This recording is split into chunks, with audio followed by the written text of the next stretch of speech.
retrouvons pour AGH24 sur le salon Evolution à Paris, l'événement de la filière hydrogène. Nous allons aller à la rencontre des différents acteurs et des territoires qui vont nous parler de leurs projets, de leur industrie hydrogène. Série Evolution, épisode 1.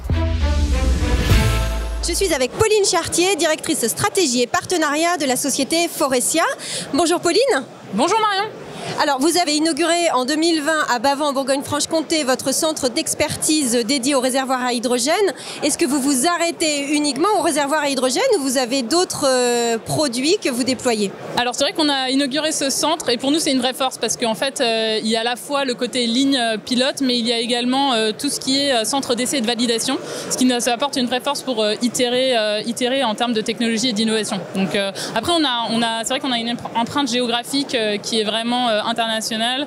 On est présent en Chine où on a également un centre d'expertise mais plus focalisé sur un autre type de réservoir et également en Corée et aux États-Unis. Alors pour revenir à la question, c'est évidemment on est présent sur les applications de mobilité, l'automobile qui est un peu le cœur de métier de Faurecia en tant qu'équipementier de rang 1. Mais on s'intéresse également à d'autres applications, donc telles que typiquement toutes les autres formes de mobilité, telles que le ferroviaire, donc qu'on voit ici, mais aussi le maritime et tout ce qui est aussi off-road, donc tout ce qui est engin de construction, engin de chantier, etc. Au-delà de ça, on va encore un pas plus loin, c'est-à-dire qu'on se positionne sur la chaîne de valeur de l'hydrogène en amont, donc on regarde tout ce qui est distribution d'hydrogène, à la fois pour le transport d'hydrogène d'un point A à un point B, mais aussi tout ce qui est donc station de recharge. Donc c'est les illustrations que vous avez ici. Et puis en termes de périmètre produit, on ne se limite vraiment pas aux réservoirs qu'on voit ici, mais on voit aussi tout ce qui est... on traite également de tout ce qui est auxiliaire, ce qu'on appelle les auxiliaires. Donc c'est à la fois les vannes, les régulateurs de pression, etc. Enfin tout ce qu'il faut pour que le système fonctionne et également l'intégration sur le véhicule. Ici, nous avons des réservoirs à hydrogène gazeux. Est-ce que vous développez d'autres types de réservoirs pour d'autres technologies hydrogène? Oui, tout à fait. Alors je parlais des différentes applications qu'on traitait. Évidemment, le poids lourd, surtout la longue distance sur le poids lourd, c'est vraiment un des segments d'application qui nous paraît très pertinent pour l'hydrogène. Et pour certains cas d'usage, donc typiquement lorsqu'il y a des très grandes distances à parcourir, l'hydrogène gazeux peut être contraignant en termes de volume. Donc par exemple, pour vous donner une idée, un véhicule poids lourd pour parcourir 1000 km, il va utiliser à peu près un peu plus de 80 kg d'hydrogène car c'est à peu près 8-10 kg de consommation tous les 100 km. Du coup, pour embarquer tout cet hydrogène à bord, on utilise des réservoirs liquides qui sont des réservoirs cryogéniques, donc où l'hydrogène est transporté à moins 253 à peu près degrés à bord. Donc technologiquement, c'est vraiment quelque chose d'assez disruptif. Et du coup, on fait ça en partenariat avec Air Liquide, qui est vraiment le spécialiste de la cryogénie dans le domaine. Donc nous, on apporte vraiment le côté automobile, intégration système, industrialisation, savoir-faire automobile. Et de son côté, Air Liquide apporte son expertise sur le liquide et en particulier donc, la technologie cryogénique. Pauline, avez-vous une idée du marché de la mobilité hydrogène d'ici 2030 ?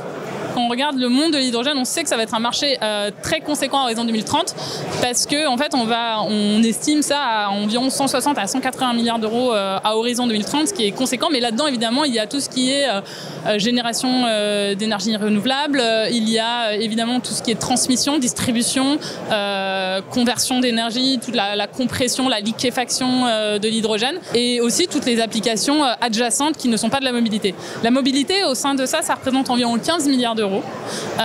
Et là-dedans, on peut séparer un peu en deux entre tout ce qui est la pile à combustible, qui est développée par nos partenaires Symbio, par exemple, et tout ce qui est système de stockage d'énergie, qui est traité par Faurecia en propre. Et donc, là-dessus, qu'est-ce que ça veut dire? Parce qu'en fait, on a quelque chose de très différent en fonction des segments dont on parle. Donc, par exemple, le véhicule passager, on va être plutôt...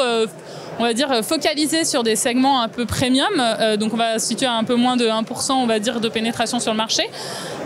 Par contre, sur les véhicules utilitaires, déjà, on voit un engouement beaucoup plus important, donc avec Ivia, Stellantis, qui se positionne déjà de façon très proactive sur ce segment-là, où là, on voit plutôt une pénétration de l'ordre de 3%, 2, 3, 4%. Et enfin, sur tout ce qui est poids lourd, là, on voit clairement quelque chose de beaucoup plus important, de l'ordre de 5 à 10%, à savoir que, par exemple, là-dedans, il y a le segment des poids lourds qui sûrement représentera une plus grosse partie par rapport à tout ce qui est ce qu'on appelle les medium duty ou les light duty. Voilà. Merci Pauline. Je suis avec Taya Kronberg, directrice commerciale et associée de la société nantaise Life, producteur d'hydrogène vert. Bonjour Taya. Oui, bonjour. Vous venez d'annoncer votre projet d'introduction en bourse après plusieurs levées de fonds. Est-ce que c'est une consécration ? Absolument. Là, ça fait déjà 1 an que nous travaillons sur cette introduction en bourse. Avant de tout ça, on a fait plusieurs levées de fonds par plusieurs paliers. Et là, ça y est, c'est la dernière étape où nous attendons d'avoir une levée de fonds entre 110 et 140 millions d'euros. Donc oui, et pour tout vous dire, donc ça fait déjà 1 an qu'on le prépare, mais aussi l'entreprise se prépare. Et aujourd'hui, nous sommes vraiment prêts. Nous avons un premier site qui tourne, nous avons un pipe de projet assez important. Et bien évidemment, l'hydrogène aujourd'hui, il y a un réel engouement. L'Europe a lancé des plans très importants, la France a lancé des plans très importants. Et si on regarde un peu partout dans le monde, chaque pays en ce moment est en train de lancer son plan hydrogène. Et pour être tout à fait franche, l'hydrogène aujourd'hui, l'hydrogène renouvelable, a vraiment sa place dans la transition écologique. Vous avez 93 projets dans le portefeuille commercial. Aujourd'hui, est-ce que vous pouvez évaluer le nombre de projets, en tout cas qui vont se concrétiser à court et moyen terme ? Oui, effectivement, nous avons 93 projets dans le portefeuille qui fait 4,8 gigawatts et nous avons comme ambition de faire partie des leaders mondiaux de l'hydrogène renouvelable. Alors, l'autre annonce qu'on pourrait dire, c'est qu'on a annoncé 55 mégawatts en commissioning, donc en opération en 2024 et 200 mégawatts en opération en 2026. Donc, si vous faites A plus B, ceux qui vont être prêts à être opérationnels en 2024, ils sont assez proches d'un démarrage de construction. Donc vous souhaitez développer l'hydrogène vert, donc à partir d'énergies renouvelables. Aujourd'hui, les énergies renouvelables sont intermittentes. Comment vous comptez faire ?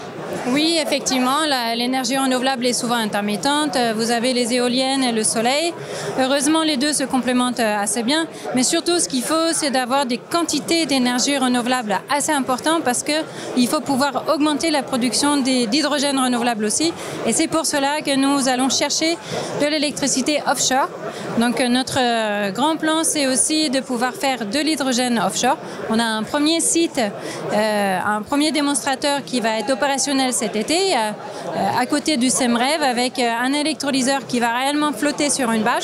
Ça sera la première fois au monde où il y aura un électrolyseur qui flotterait sur une bâche, alimenté par une éolienne flottante qui est également là-bas.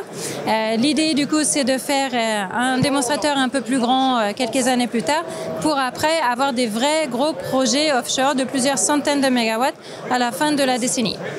Merci Taya. Merci à vous, c'était un grand plaisir.